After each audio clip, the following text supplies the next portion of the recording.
हर हर महादेव भक्तजनों, हिंदू धर्म में प्रदोष व्रत का बड़ा महत्व माना गया है। हर माह के कृष्ण और शुक्ल पक्ष की त्रयोदशी तिथि पर प्रदोष व्रत रखा जाता है। प्रदोष व्रत देवों के देव महादेव को समर्पित होता है। इस बार माघशीर्ष माह का दूसरा प्रदोष व्रत शुक्रवार को पड़ रहा है। शुक्रवार के दिन पड़ने के कारण इसे शुक्र प्रदोष व्रत कहा जाता है। इस दिन भगवान शिव संग माता पार्वती की पूजा अर्चना की जाती है। धार्मिक मान्यता है कि शुक्र प्रदोष व्रत रखने से सुख और सौभाग्य की प्राप्ति होती है। साथ ही जीवन में धन और वैभव की कमी नहीं होती। प्रदोष व्रत पर शाम के समय यानी प्रदोष काल में शिव जी की पूजा करना बहुत उत्तम माना जाता है। इस काल में शिव जी की पूजा करने से साधक को व्रत का पूर्ण फल प्राप्त होता है। प्रदोष व्रत की पूजा व्रत की कथा के बिना अधूरी मानी जाती है। तो चलिए अब सुनते हैं शुक्र प्रदोष व्रत की कथा। पौराणिक कथा के अनुसार एक नगर में 3 मित्र रहते थे, जिनमें बहुत ही गहरी दोस्ती थी। उसमें एक राजा का पुत्र, एक ब्राह्मण का पुत्र और एक सेठ का पुत्र था। राजा और ब्राह्मण के पुत्र का विवाह हो चुका था, लेकिन सेठ के पुत्र की शादी के बाद उसका कोई गौना नहीं हुआ था। एक दिन तीनों दोस्त मिलकर स्त्रियों पर बहस कर रहे थे। ब्राह्मण पुत्र ने स्त्रियों की प्रशंसा करते हुए कहा, नारीहीन घर भूतों का डेरा होता है। सेठ पुत्र ने यह कहानी सुनते ही अपनी पत्नी को घर लाने की ठान ली। फिर सेठ पुत्र अपने घर गया और उसने फैसला किया और अपने माता पिता को बताया। माता पिता ने अपने बेटे से कहा कि उसकी कुंडली में शुक्र देवता डूबे हुए हैं। ऐसे में इस दौरान बहू बेटियों को उनके घर से विदा कर लाना शुभ नहीं है। इसीलिए शुक्रोदय होने के बाद ही अपनी पत्नी को उसके घर से लाना। लेकिन अपनी जिद के चलते सेठ पुत्र टस से मस नहीं हुआ और अपने ससुराल जा पहुंचा। उसकी इच्छा सास ससुर को मालूम हुई। सास ससुर ने उसे समझाने की कोशिश की, लेकिन वह नहीं माना। इसीलिए उन्हें अपनी कन्या को उसके साथ विदा करना ही पड़ा। विदा होकर दोनों पति पत्नी बाहर निकले ही थे कि कुछ दूर आगे चलते ही उनकी बैलगाड़ी का पहिया टूट गया और एक बैल की टांग भी टूट गई। पत्नी को भी बहुत चोट आई।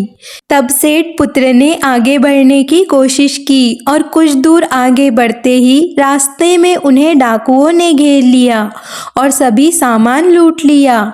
सेठ का पुत्र अपनी पत्नी के साथ रोता बिलखता अपने घर पहुंचा। इसके बाद घर पहुंचते ही सेठ के पुत्र को सांप ने डस लिया। उसके पिता ने डॉक्टरों को बुलाया और उसे देखने के बाद डॉक्टर ने कहा कि आपका पुत्र 3 दिन में मर जाएगा। इस बारे में ब्राह्मण पुत्र को पता चला तो वह सेठ पुत्र से मिलने पहुंचा। उसने सेठ से कहा कि आप अपने लड़के को पत्नी के साथ बहू के घर वापस भेज दो। ब्राह्मण पुत्र ने कहा कि आपका पुत्र अपनी पत्नी को शुक्रास्त में विदा कर लाया है, इसीलिए ये सभी बाधाएं आई है।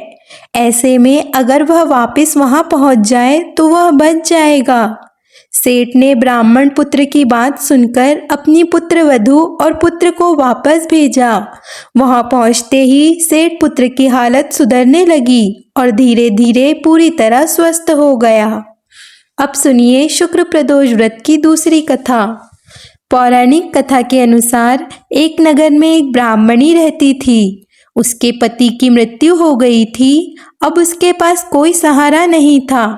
वह सुबह उठकर अपने पुत्र के साथ भीख मांगने चली गई। वह भीख मांगकर खुद और अपने पुत्र का पेट पालती थी। एक दिन घर लौटते समय ब्राह्मणी ने घायल लड़के को कराहते देखा। ब्राह्मणी को उस पर दया आई और वह उसे अपने घर ले आई। वह लड़का विदर्भ का राजकुमार था। शत्रु सैनिकों ने उसके राज्य पर आक्रमण करके उसके पिता को जेल में डाल दिया था और पूरे राज्य को अपने हाथ में ले लिया था। इसीलिए वह मारा मारा फिर रहा था। वह राजकुमार ब्राह्मणी के घर में रहने लगा। एक दिन एक गंधर्व कन्या अंशुमति ने उस राजकुमार को देखा और उस पर मोहित हो गई। अगले दिन अंशुमति ने अपने माता पिता को राजकुमार से मिलाने के लिए ले आई। उस कन्या के माता पिता को भी राजकुमार अच्छा लगा। कुछ दिनों बाद भगवान शंकर ने अंशुमति के माता पिता को स्वप्न में कहा कि राजकुमार और अंशुमति का विवाह कर दिया जाए, और ऐसा ही हुआ। ब्राह्मणी प्रदोष व्रत करने के साथ ही भगवान शंकर की पूजा किया करती थी। राजकुमार ने प्रदोष व्रत के प्रभाव और गंधर्वराज की बड़ी सेना की सहायता से विदर्भ के शत्रुओं को खदेड़ दिया और फिर से अपने पिता के साथ खुशहाल जीवन जीने लगा। राजकुमार ने उस ब्राह्मणी को अपना प्रधानमंत्री बनाया। धार्मिक मान्यता है कि जैसे ब्राह्मणी के प्रदोष व्रत रखने और शिव जी की पूजा करने से दिन बदले, ठीक वैसे ही भगवान शंकर अपने भक्तों के दिन बदले और उन पर अपनी कृपा बनाए रखे। आज की कथा आपको पसंद आए तो वीडियो को लाइक कर दीजिए और ऐसे ही और भी कथाओं के लिए चैनल को सब्सक्राइब कर लीजिए। हर हर महादेव।